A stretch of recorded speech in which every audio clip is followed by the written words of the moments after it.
Good morning everyone. आज हम class 7 का 5th चैप्टर स्टार्ट कर रहे हैं जिसका नाम है क्वालिटी। क्वालिटी मीन्स होती है किसी की विशेषता या गुण, किसी में कोई खास बात हो तो उसे हम क्वालिटी बोल सकते हैं। चलिए स्टार्ट करते हैं। Can a shoe maker be called an artist?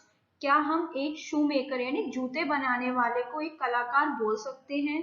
Yes, if he has the same skill and pride in his trade as any other artist and the same respect for it too, कि हाँ हम उसे artist बोल सकते हैं अगर उसकी अपने काम के प्रति या अपने व्यापार के प्रति सेम स्किल यानी काम करने की उसमें अच्छी स्किल हो और उसे अपने काम पर गर्व हो तो हम उसे आर्टिस्ट बोल सकते हैं। कि जैसे किसी दूसरे आर्टिस्ट को अपने काम पर गर्व होता है या उसके अपने काम में अच्छी दक्षता होती है तो हम उसे आर्टिस्ट बोल सकते हैं।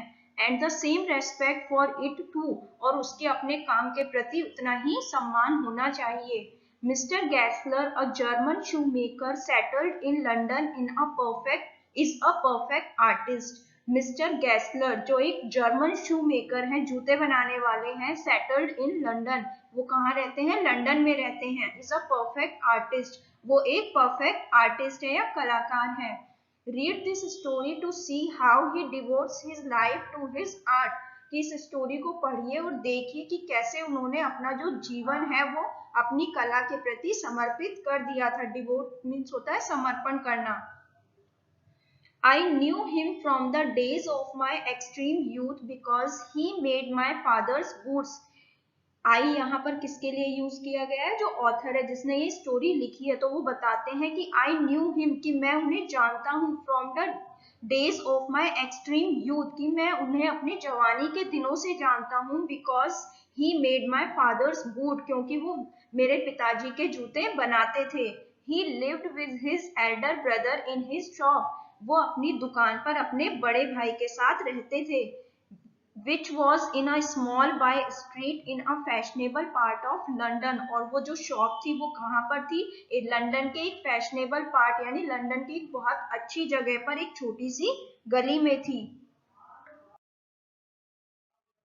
The shop had a certain quite distinction. Distinction means होती है विशेषताएं, कि वो जो दुकान थी उसकी अपनी ही कुछ अलग विशेषताएं थी। There was no sign upon it other than the name of Gessler Brothers, कि उस शॉप पर गैसलर ब्रदर्स लिखा होने के अलावा और कोई साइन बोर्ड नहीं था। And in the window a few pairs of boots, और उसकी जो विंडो थी या खिड़की थी उस पर कुछ जोड़े जूतों के रखे हुए थे। He made only what was ordered, और वह केवल उन्हीं बूट्स को बनाता था जो उसे ऑर्डर दिए जाते थे।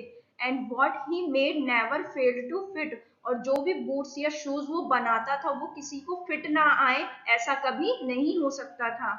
To make boots, such boots as he made seemed to me then and still seems to me mysterious and wonderful.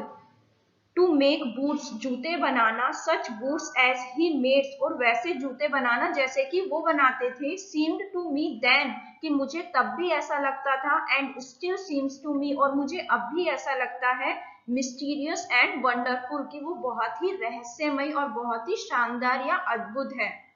I remember well my shy remarks one day, कि मुझे याद है जब मैंने शर्माते हुए उनसे कुछ कहा था। While stretching out to him my youthful feet, जब मैं उन्हें अपने बचपन का एक शूज दिखा रहा था तो मैंने शर्माते हुए उनसे कुछ कहा था, तो वो बात मुझे अब भी याद है।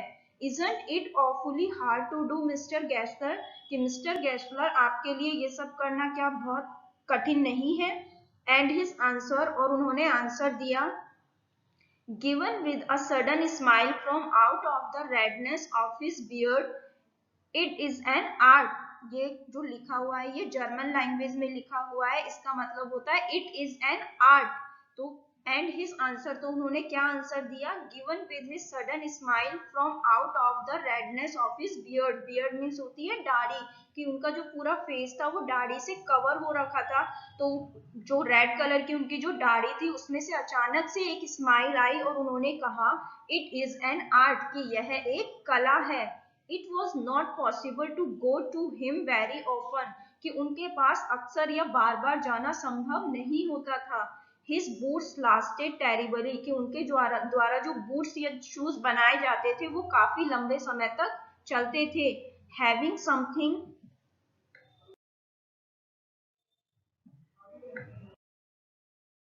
बियॉन्ड द टेम्परेरी, कि वो जो शूज बनाते थे वो टेम्परेरी से बहुत ज्यादा समय तक चलते थे, कि लोकल जो चीजें होती हैं वो जल्दी ही खराब हो जाती हैं, लेकिन उनके द्वारा जो शूज बनाए जाते थे वो बहुत ही अच्छी क्वालिटी के होते थे.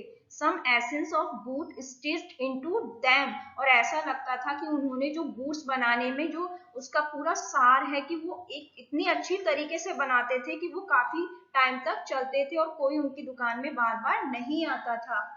One went in not as into most shop, कि one went in, कि जैसे हम और शॉप में जाते हैं, not as into most shop, कि उनकी दुकान में ऐसे नहीं जाते थे जैसे हम किसी और शॉप में जाते हैं, but restfully, पर कैसे जाते थे, बिल्कुल आराम से. As one enters a church, जैसे कि कोई चर्च में एंटर कर रहा हो. And sitting on the single wooden chair waited, और वहां उस शॉप में जाकर एक सिंगल वुडन चेयर, एक अकेली जो लकड़ी की कुर्सी थी उस पर जाकर बैठ जाते थे और इंतजार करते थे. अ गटरल साउंड, गटरल मीन्स होती है गले से जो आवाज आती है, कि गले से एक आवाज सुनाई पड़ती थी. And the tip tap of his slippers beating the narrow wooden stairs, tip tap यानी स्लीपर्स से चल, कई बार जब हम चलते हैं तो स्लीपर्स की आवाज आती है चलने की, तो वो कहता है कि और उनके किसकी आवाज आती थी, स्लीपर्स की टिप टैप की आवाज आती थी. Beating the narrow wooden stairs, जब वो नैरो यानी सकड़ी हुई लकड़ी की सीढ़ियों से जब वो उतरते थे तो उनकी स्लीपर्स की आवाज आती थी. And he would stand before one without coat, और वो जब सामने आते थे तो वो बिना कोट के ही सामने आ जाते थे. अ लिटिल बैंड, थोड़ा झुके हुए. इन लेदर एप्रन, लेदर का एप्रन पहने हुए. विथ स्लीव्स टर्न बैक, और जो शर्ट पहने हुए होते थे उसकी जो स्लीव्स होती थी जो वो क्या होती थी, टर्न बैक यानी फोल्ड की हुई होती थी. ब्लिंकिंग, उनकी जो आईज थी वो ब्लिंकिंग यानी आंखें जो थी उनकी चमकती रहती थी. As if awaken from some dreams of boots, और ऐसा लगता था कि जैसे वो बूट्स बनाने के जो सपने थे उससे निकलकर आए हो. एंड आई वुड से, और मैं उनसे कहता, how do you do mister Gessler, कि मिस्टर गैसलर आप कैसे हो. Could you make me a pair of Russian leather boots, क्या आप मेरे लिए एक रशियन लेदर बूट्स का जोड़ा बना सकते हैं. Without a word he would leave me retiring whence he came, कि वो बिना कुछ बोले वहां से चले जाते, वो वहां से बिना कुछ बोले चले जाते थे, जहां से वो आए थे वो वापस वहीं चले जाते थे. और into the other portion of the shop, या अपनी जो शॉप थी उसके दूसरे पोर्शन में चले जाते थे. And I would continue to rest in the wooden chair inhaling the incense of his trade, और मैं आई वुड कंटिन्यू यानी मैं लगातार उस वुडन चेयर, लकड़ी की चेयर पर बैठकर आराम करता रहता था. Inhaling the incense of his trade, यानी उनके जो व्यापार यानी उनके जो शूज बनाने की वहां पर लेदर की जो स्मेल आती थी उसको क्या करता रहता था, इनहेल यानी सूंघता रहता था. Soon he would come back, और जल्दी ही वो वापस आए. Holding in his hand a piece of gold brown leather, और उनके हाथ में एक गोल्ड ब्राउन कलर का जो लेदर था उसका एक टुकड़ा था. With eyes fixed on it, he would remark, उनकी आंखें उस पर टिकी हुई थी और उन्होंने कहा, What a beautiful piece, कि कितना सुंदर पीस है. When I too had admired it, और जब मैं भी उसकी प्रशंसा कर देता था, he would speak again, तो वो फिर से बोलते थे, When do you want them, कि आपको ये कब चाहिए, कि कब आपको मैं ये शूज बनाकर दूं. And I would answer, और मैं उन्हें आंसर देता, Oh, as soon as you conveniently can. Conveniently means होता है आराम से, कि जितना जल्दी आप आराम से दे सकते हैं आप तब दे देना. एंड ही वुड से, और वो कहता, टुमारो फोर्टनाइट, फोर्टनाइट यानी होता है कि आज से ठीक 15 दिन बाद, कि आज से ठीक 15 दिन बाद तुम ये शूज ले जाना. और if he were his Elder brother, और अगर उसका बड़ा भाई यहाँ पर होता, I will ask my brother, तो वो कहता कि मैं अपने भाई से पूछकर बताऊंगा. Then I would murmur thank you good morning mister Gessler, तो मैं फिर बड़बड़ाता हुआ उन्हें थैंक यू कहता, गुड मॉर्निंग मिस्टर गैसलर, तो वो भी मुझे क्या कहते, गुड मॉर्निंग विश करते. He would reply, still looking at the leather in his hand, कि अब भी उनके हाथ में वो लेदर का जो टुकड़ा था वो पकड़ा हुआ था और वो उसे देख रहे थे। And as I moved to the door, और जैसे ही मैं दरवाजे की तरफ गया, I would hear the tip tap of his slippers going up the stairs, तो मुझे फिर से वो जो उनके स्लीपर्स की जो आवाज थी टिप टैप की, वो वापस जब सीढ़ियों पर चढ़ रहे थे तो वो सुनाई दी।